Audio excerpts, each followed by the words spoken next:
नमस्कार दोस्तों, मैं doctor Lokesh Bhalke MD medicine एक बार फिर से मेरे यूट्यूब चैनल उषा निरामयम पर आपका स्वागत करता हूं।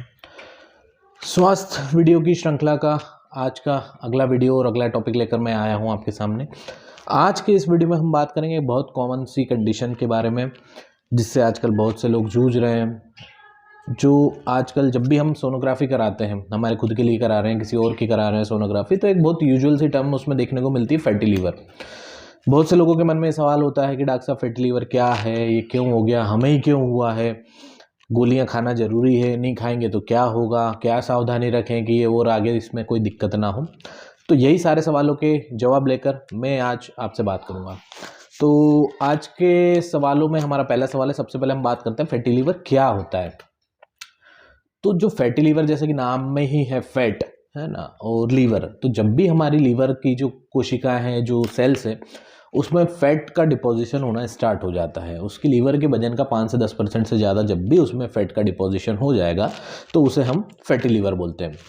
तो फैटी लीवर का पता कैसे चलता है? फैटी लीवर एक तो हिस्टोलॉजिकल फाइंडिंग होती है कि जब भी आप लीवर का छोटा सा टुकड़ा निकाल के उसकी जांच करेंगे, उसको स्लाइड माइक्रोस्कोप में देखेंगे, तो आपको उसमें फैट डिपोजिशन मिलेगा। इसके अलावा सोनोग्राफी में भी फैटी लीवर का पता चल जाता है।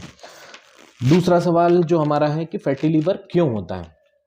तो फैटी लीवर का सबसे मेन एक कारण तो अल्कोहल होता है। जो लोग जो शराब का ज़्यादा सेवन करते हैं, उनके लीवर में धीरे धीरे फैट का डिपोजिशन होता जाता है। ऐसे मरीज जो शराब का सेवन नहीं करते, क्या उन्हें भी फैटी लीवर हो सकता है? बिल्कुल। ऐसे मरीज जो डायबिटिक हैं, जिनका ब्लड शुगर बढ़ा हुआ रहता है, या जिनके ब्लड में कोलेस्ट्रॉल की मात्रा ज़्यादा रहती है, उन्हें फैटी लीवर हो सकता है। इसके अलावा बहुत लंबे समय तक जो स्टारवेशन करते हैं, भूखे रहते हैं, है ना, ऐसे लोगों में भी फैटी लीवर देखने को मिलता है। बहुत सी दवाइयाँ होती है, जो स्टेरॉइड हो गया, टेमोक्सिफेन हो गया, अमिड्रोन हो गया, ये सारी दवाइयाँ भी फैटी लीवर करा सकती है।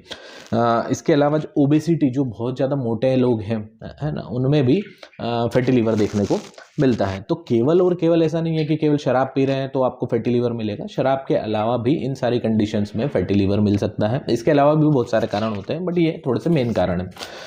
तीसरा जो हमारा सवाल है कि फैटी लीवर पर अगर हम ध्यान नहीं दें तो आगे क्या हो सकता है। तो आप इसको थोड़ा सा समझिए, एक चेन जैसा एक सीक्वेंस में रहता है कि एक हेल्दी पर्सन है तो उसमें जो लीवर मिलेगा वो हमें हेल्दी मिलेगा। तो सबसे पहले हेल्दी लीवर होता है। जैसे जैसे हमें, या तो हम शराब पी रहे हैं, या हमें ब्लड शुगर हो गया, या हम मोटे हो गए, या हमारा कोलेस्ट्रॉल बढ़ रहा है, तो उसमें फिर धीरे से वो फैटी लीवर में कन्वर्ट हो जाता है। जो नॉर्मल हेल्दी लीवर है वो धीरे से फैटी लीवर में कन्वर्ट हो जाता है। अगर इस समय हमने इस पर ध्यान नहीं दिया तो अगले स्टेप में बढ़ता है जिसे हम नैश कहते हैं, नॉन अल्कोहलिक स्टीटोहेपेटाइटिस। मतलब इस कंडीशन में लीवर में अब सूजन आना भी स्टार्ट हो जाती है। पहले फैटी लीवर था, फैटी लीवर से ये अब उसमें फैट के अलावा साथ में उसमें जितने भी इन्फ्लेमेटरी सेल्स होती हैं हमारे ब्लड में, वो भी उसमें जाके इन्फिल्ट्रेट कर जाती है। तो ऐसी कंडीशन को हम नैश कहते हैं।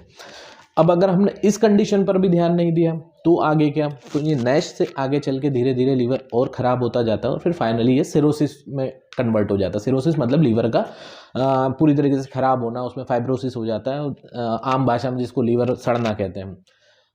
क्या इस कंडीशन में भी अगर हम ध्यान नहीं दें तो कुछ और हो सकता है? बिल्कुल हो सकता है। अगर आप सिरोसिस में भी ध्यान नहीं दे रहे हैं तो ये आगे चल के लीवर कैंसर में कन्वर्ट हो जाता है। तो ये पूरा सीक्वेंस है कि पहले हेल्दी लीवर होता है, हेल्दी से फैटी में जाता है, फैटी लीवर से फिर वो कन्वर्ट होता है नैश में, नैश से फिर चला जाता है ये आपका सिरोसिस में, सिरोसिस में भी ध्यान नहीं देते हैं तो फिर कार्सिनोमा में कन्वर्ट हो जाता है। तो फैटी लीवर के क्या लक्षण हैं? फैटी लीवर यूजुअली बहुत ज़्यादा सिम्टम प्रोड्यूस नहीं करता है। कुछ मरीज को थोड़ा सा माइल्ड फटीग रहता है कि यार थकान है, कमजोरी है, या सबसे मेन चीज़ होती है उनको यार राइट हाइपोकॉन्ड्रियम में पेन होता है। मतलब हमारी पसलियों के जस्ट नीचे वाले हिस्से में हल्का हल्का पेन या डिस्कम्फर्ट सा बना हुआ रहता है। और ये दोनों सिम्टम भी ऐसा नहीं है कि कंपलसरी हर फैटी लीवर के पेशेंट में मिलेंगे। बहुत से मरीजों को कोई भी कंप्लेन नहीं होती, वो इंसिडेंटल फाइंडिंग होती है कि वो सोनोग्राफी कराने गए और उसमें फैटी लीवर निकल के आ गया है। तो जो सबसे मेन सवाल कि फैटी लीवर का अगर हमें निकल आया है, हमें सोनोग्राफी में फैटी लीवर, तो हम क्या करें, इसका क्या इलाज है? तो डिपेंड करता है कि आपको फैटी लीवर क्यों हुआ है। अगर आप शराब का सेवन ज़्यादा कर रहे हैं और आपको फैटी लीवर हुआ है तो आप शराब पीना बंद करें। आपको अगर ब्लड शुगर है, आप डायबिटिक हैं, तो आप अपनी ब्लड शुगर को कंट्रोल रखें। ब्लड शुगर कंट्रोल करने के लिए जो भी मेडिसिन आपको डॉक्टर ने प्रिस्क्राइब करी है, आप उसका नियमित रूप से सेवन करें। अगर आपके ब्लड में कोलेस्ट्रॉल की मात्रा ज़्यादा है तो बहुत सी दवाइयाँ होती हैं जो कोलेस्ट्रॉल को कंट्रोल करती है, तो आप उन दवाइयों का सेवन डॉक्टर के कहे अनुसार करें। इसके अलावा अगर आप ओबीस हैं, आप में मोटापा बहुत ज़्यादा है, तो आप वेट रिड्यूस करें। जो सबसे मेन चीज़ होती है इसमें वेट रिड्यूस करना। वेट रिड्यूस भूखे रह के नहीं करना है बहुत ज़्यादा, आपको एक्सरसाइज करना स्टार्ट करना है। सुबह शाम दोनों टाइम आधा आधा एक एक घंटा आप एक्सरसाइज करें ताकि आपके बॉडी से स्वेट निकले, बहुत पसीना निकले और धीरे धीरे आपका वेट रिड्यूस होता जाए। इसके अलावा कुछ एंटीऑक्सीडेंट्स का रोल होता है, जैसे विटामिन ई हो गया, वो भी थोड़ा सा दिया जाता है इसमें कि आपका आगे चल के लीवर जल्दी से रीजनरेट हो, ऑक्सीडेटिव स्ट्रेस उस पर कम पड़े। तो होप आपको आज का वीडियो पसंद आया होगा। ये जानकारी जो हमने आपके लिए साझा करी है आपको पसंद आई होगी। अगर आपको ये जानकारी हमारी पसंद आई है तो हमारे आप यूट्यूब चैनल को लाइक करें, शेयर करें, सब्सक्राइब करें और हमारे साथ जुड़े रहें। धन्यवाद।